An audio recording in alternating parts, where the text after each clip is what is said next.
Adam Thomas, Scottish Boxing News with Craig Macintyre. Craig, how are you enjoying the summer so far? It's been good to have a couple of weeks off just there, so I cleared my head a wee bit after my last fight, but I'm looking forward to getting back into training. My next fight's just been announced. Yeah, obviously you've got that title fight coming up, with the Scottish title fight with Laskowski. I think it's in October. Yeah, it's like October, we were just talking there, I think it's like October 13th. Yeah. I went and had a meeting with my manager, Sam Kinnock, last week just there, and we spoke about the fight and what we're going to do going forward, and it's good to give Marek his chance, because he never got a chance to fight me because of injury, so it's still another title fight, another 10 rounder, and it's a step up again. Yeah, obviously you touched on that, just your last fight obviously with Henry James ended in a draw. What were your thoughts sort of on the fight as a whole? I was gutted. I think you were in the changing room after. I took it as a defeat for myself, just because I've got very high expectations for myself, and I wouldn't be putting myself through all this pain and training and dieting and missing out on parties, family parties, missing out on big events in my friends and family's life if I didn't believe I was going to go very far. And I've got a good team who think I'm going to go very far as well, so for me to draw that fight was just, it was a kick in the teeth. And I've been sitting trying to rack my brains, trying to think about what went wrong, and it's annoying me even more that I can't put my finger on like one thing. If I could go, right, I never done the weight well, then we can go, right, we need to do the weight better. But I done weight perfectly, I trained hard, we were doing the rounds in the gym, like everything went according to plan, and it was like sort of falling into place. The last week was when I started peaking, started feeling good, started punching hard, and that's when I was like, right, this is it, it's all starting to come together on this. So it was, even at this point now, I'm still trying to figure out what went wrong, but maybe Ped will have his ideas, because I've not actually been back in the gym yet, so once we go back in the gym we can. But all I know is that my next fight now, we're going to sort everything, and it's going to be destructive, because I can't have anything less than a destructive performance in my next fight. Yeah. What was your opinion on the scorecards and things? Did you think that was right, or? I knew at the time, a lot of people think that I won the fight in a close fight. To be honest, I've not actually watched it back yet, so I couldn't say. I've not got a scorecard in for me, but I knew when I was in there that it was close. And I know I've said all that just there about me and my performance, but I can't take nothing away from Henry James, because he fought his fight and he was very good in the night. That was his world title shot, do you know what I mean? He's getting on a wee bit now, and he's maybe not had the career that he's wanted to have, so that was like his world title, and he came and he fought for it, and he put in a good performance, so I like to say I would have done him as well. Yeah. What were you sort of like initially? You were obviously pretty gutted, but then has it been easier to come to terms with after, say, like the next few days after, or? No, it's still hard. Like, I went away on holiday right after, and that been booked for months and months. So, and it literally couldn't have came at a better time, because I think I'd have still been a lot worse and hung up on it, and just in my own head thinking about things and stuff like that if I never went on holiday. So that came at a good time, and I want to say I got a big thank you to all my mates, because I've heard loads of things about, like, boxing is the loneliest sport in the world. I'll get up, go my runs myself, go to the gym. I know you've got your gym mates and stuff there, but it's only you when you get in that ring. It's only you that can fight and do everything, so you've got all your coaches and whatever else, but it's only you once you step through the ropes. But all my mates were brilliant with me, because I know I never got beat. I keep speaking here as if I lost the fight. Right? I've still undefeated, I've still got my undefeated record, I've still got my ranking with the British Boxing Board of Control. I'm still ranked where I was ranked, I'm still on my path, and me and Sam spoke, we're still in the same position really, to go and capture 2 titles before the end of the year, and move on and start hitting all these big boys next year in the top 10. So, but I did take it to heart, like it was a defeat, because it's a blemish in my record, and I never expected to get that at this point in my career. And all I've heard is how it doesn't need to be there for you when you do get a setback, and everybody's going to start leaving, and like people aren't going to be there the same. And all my pals were amazing with me, so I do want to say a big thank you to them, because I'd probably got inside my head a lot more that night, and I didn't really want to go anywhere, and they sort of dragged me out and kept me with them, and we had a good time. And all the messages as well for everybody, because I think people thought I was ignoring them as well, but that night I put my phone in do not disturb, and then I was out with my pals, went on holiday the next day, and sort of dealt with it all when I came back. So if anybody, I didn't reply to your message right away, I wasn't being rude, I just public apology. I never seen it, like my phone went do not disturb, so I wasn't getting texts through, and then I was on holiday and never seen it. Right. So when you were sort of saying that you came back and chatted to Sam, that was just sort of clearing up the aims and I was your future. Just seeing what was happening next, because he'd already went ahead and we'd spoke about the Marek fight anyway, but that was like sort of getting put in place already, and it was just sort of clarifying like, is this what we want to do in the future and stuff. So, and we touched on my performance, and Sam agrees with me that Sam believes in me a lot, and he thinks I'm going to go very far. And he was a bit disappointed in my performance as well, which is understandable, because nobody was more disappointed in it than myself, do you know what I mean? But we just need to start being destructive now and putting in big performances, and that's the way we're going to go in the future now. Aye. Is a rematch something that you would look at with Henry, or? Definitely, that was something I spoke about with Sam. The first thing I was going to say to him was, what's happening, can we get this rematch? Because like for me, I need to sort that in my head, like not even for anyone else, just for me, I need to go and correct that. But we're doing this first, hopefully we can do that next. If not Henry James, it might be somebody else, but I said to Sam I'd like a rematch. He said he'd try and make it happen, so it's just whether we can make it happen now, because you know yourself about some of the stuff that goes on behind the scenes and that, and sometimes fights can be made, but I'd like to make it happen. Is it one of these things as well that you sometimes can focus too much on that, say like, oh, I want to get revenge, I want to right that wrong, and you sort of... Probably, like, I reckon I can let it go. If I can't get the rematch next, I'll let it go, and it's just going to be one of the things that I need to look back on in 5-6 years time and go, that shouldn't have happened and blah blah. But I'd like to write it just for myself, just because I don't even really care about everybody else and what they're going to say. It's more for me, because I know myself. Ashta, that was 10% of what I can do. Yeah.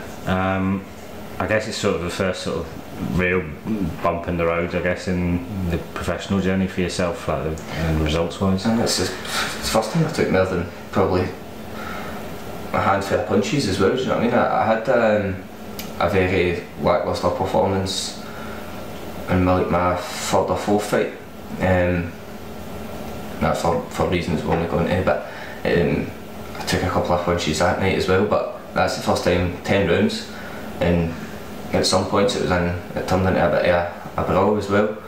Two of us were landing big shots in each other, and it was back and forth. So if I can take any positives with it, it's now my chin's been tested. We've done 10 rounds, like two rounds away from doing, no sorry, 3 rounds away from two rounds away from doing the full 12 round championship distance, and it wasn't an easy fight as well. So we know we can do that, and hopefully have 2 10-rounders before the end of the year as well. Yeah. Obviously you're going to see his opponents that he'd faced before as well. I think he beat Troy James, and I think he beat another undefeated fighter just before it. Do you think you underestimated them at all, or? I wouldn't say underestimate them, because I give everybody the same respect. Everybody's got a puncher's chance as well. I could have been 9 rounds, 2 minutes 30 deep, and just me controlling the fight and being on him and winning every round, and he could have landed one punch and just put me out, do you know what I mean? That's the way boxing goes. So I wouldn't say I underestimated him, but I just had that much confidence in me going in and beating him comfortably. But that's where I'm going to be going into every fight. You get confidence for your training camp, and in training camp, barring a couple of things, like, I was feeling good. That's the fittest I've been for a fight. It felt good. Yeah. I don't want to focus too much on negative because it wasn't like a draw, but is it one where you sort of think like, why am I doing this, or like after it at all? Or? Like especially at this level, I think a lot, not just me, and I know this with experience talking to other boys, we all think that. Like, as much as everybody thinks probably professional boxer, we're all millionaires and whatever else, like, trust me, like, it's not, like, for the money you're getting, for the amount of time you need to put in, for the sacrifices you need to make, whatever else, it's probably not worth it at this level, but everybody still does it because we love boxing and we've got the hopes of going to the next level. Yeah. And we've all got our eyes on the world titles and getting to a level where you're financially secure, and it is worth it, do you know what I mean? It is worth getting punched in the face for a couple of £1 million. 100% is, do you know what I mean? If you offered any guy in the street that, they would take it, yeah. Even if you did need to put yourself through what you need to put yourself through. Yeah.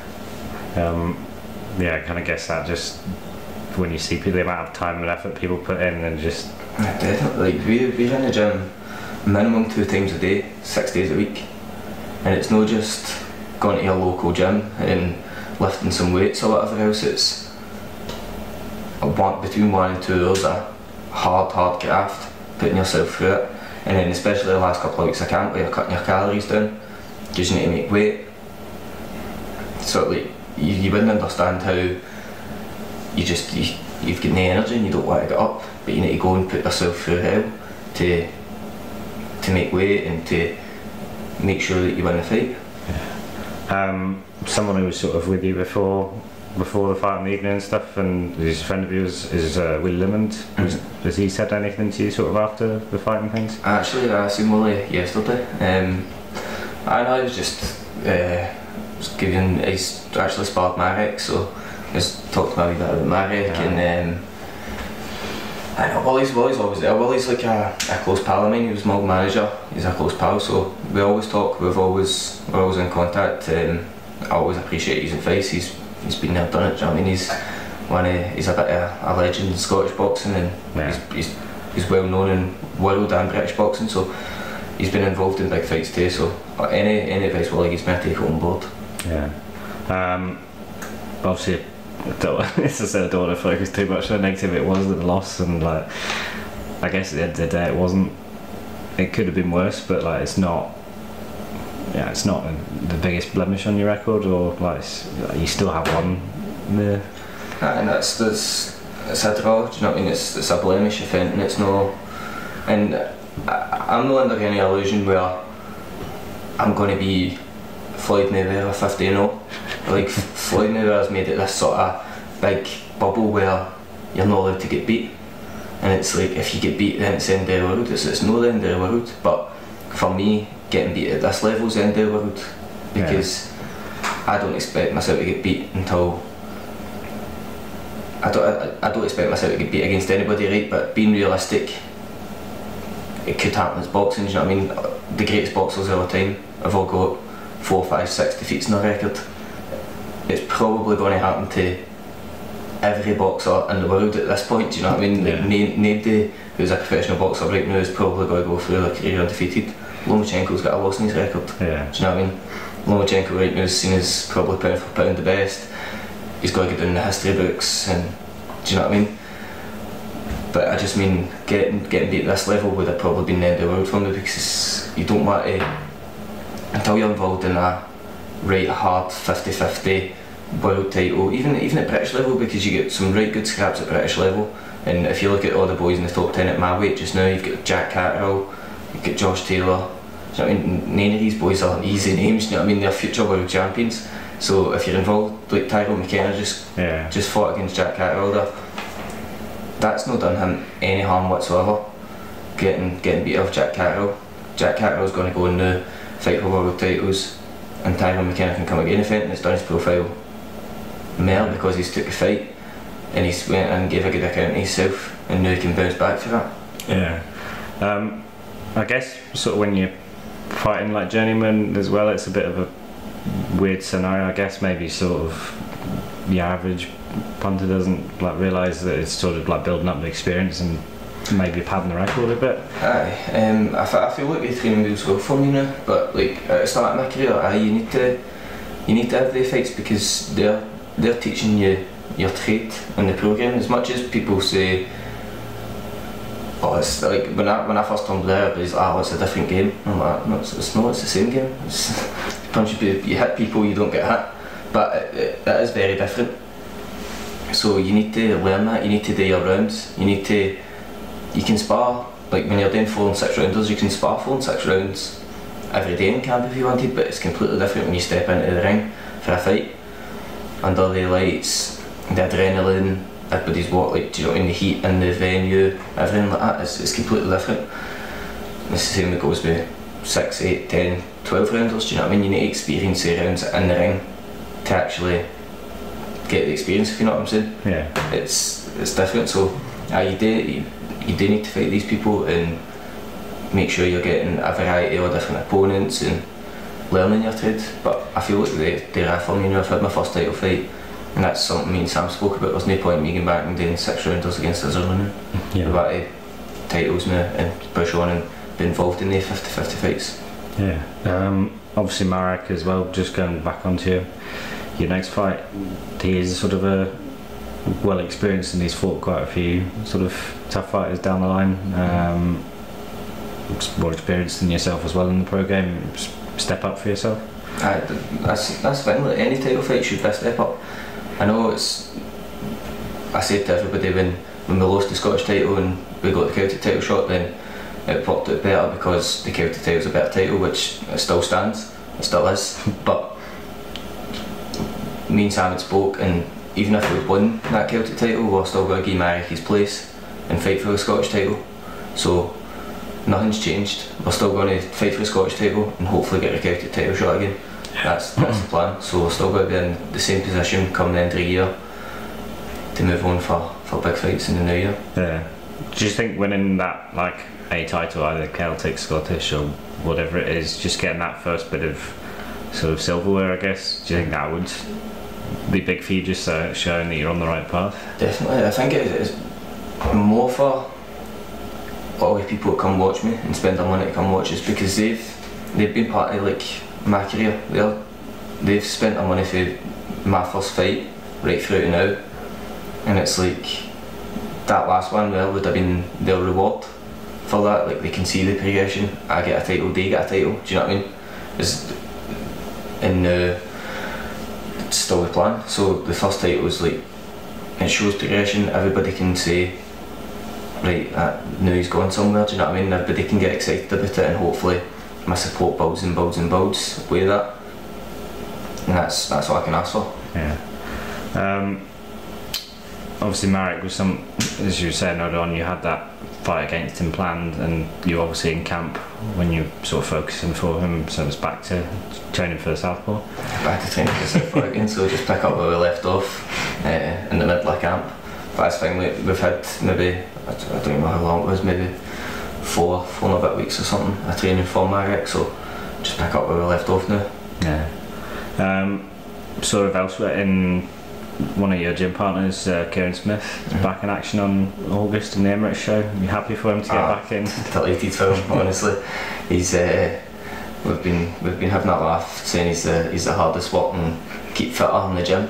He's been out of the gym now for over a year, and it's a shame because he was doing so well in his career, was building momentum, had that WBO European title shot, was going to be on BT Sports, like that was him, that was the catapult for his career.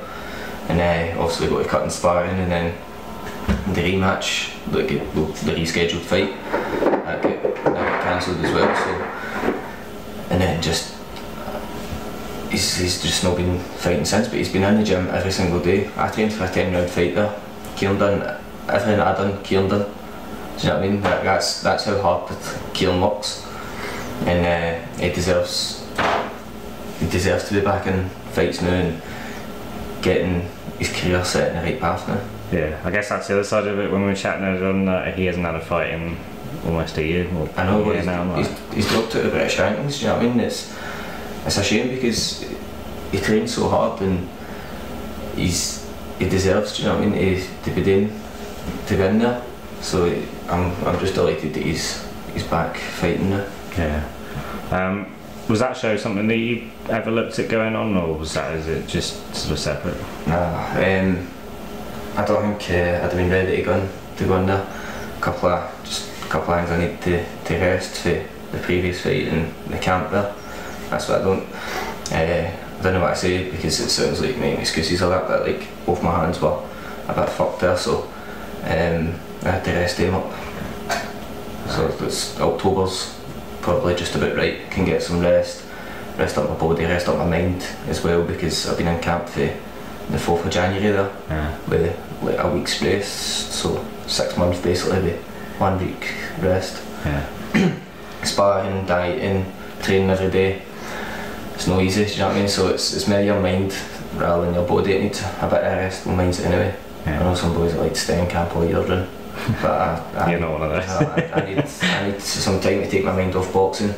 I can go and refresh, go in the mindset and ready to tackle camp again. Yeah. What do you do sort of to get your mind off in boxing? Is it just anything? Just anything else, like spend some time with all my friends, family, just like going out eating food out, like, do you know what I mean? Going out to a nice restaurant and eating, because it's all the luxuries that you don't get while you're in camp. I can't take my mum and dad out for a nice meal.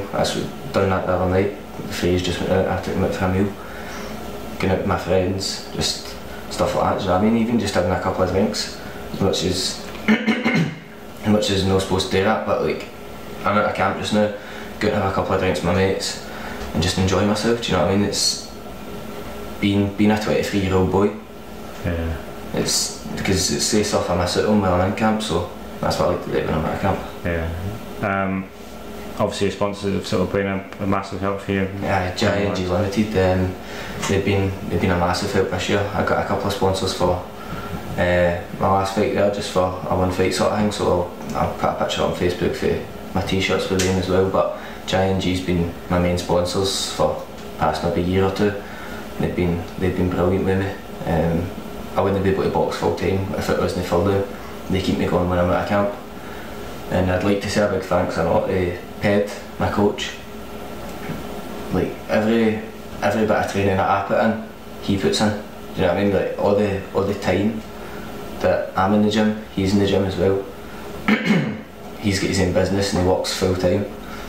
He's got a daughter, he's got a wife. Do you know what I mean? Ped will be at the house sometimes for 6 o'clock in the morning, and then they'll get into 9 o'clock at night, 9:30 at night. So I honestly can't put into words how much I appreciate everything he does for us. Big John for NTK organising sparring for us, my management for getting everything sorted so fast, and getting me back in title contention, because that's where I want to be. So that's where I see my career going, and everybody that bought tickets to my last fight, because I don't think people understand how much when you're boxing up in Scotland or like a show that's not on the TV, I don't think people realise how much ticket sales and whatever else actually matter, because the advantage Russia's fighting, they've got the telly deals, they've got pay-per-views, whatever else, all that money going in, that's what's going to fund the show. But if you're boxing, you're not actually on TV, then it's everybody who's at the venue, it's all their ticket sales that get the judges up, that pay for flights for opponents, that pay for the ring, that pay for the lights and everything, the security, everything that you see at that show, it's all ticket sales. So everything, without people buying tickets to come see me, I wouldn't be fighting. So I want to say a big thanks to everybody who spends some money to come watch me fight. That should do it. Good stuff. Listen, thanks for taking time out of your summer break to chat, and Thank you, mate. I'm sure I'll chat to you when you're back in camp in the not too distant future.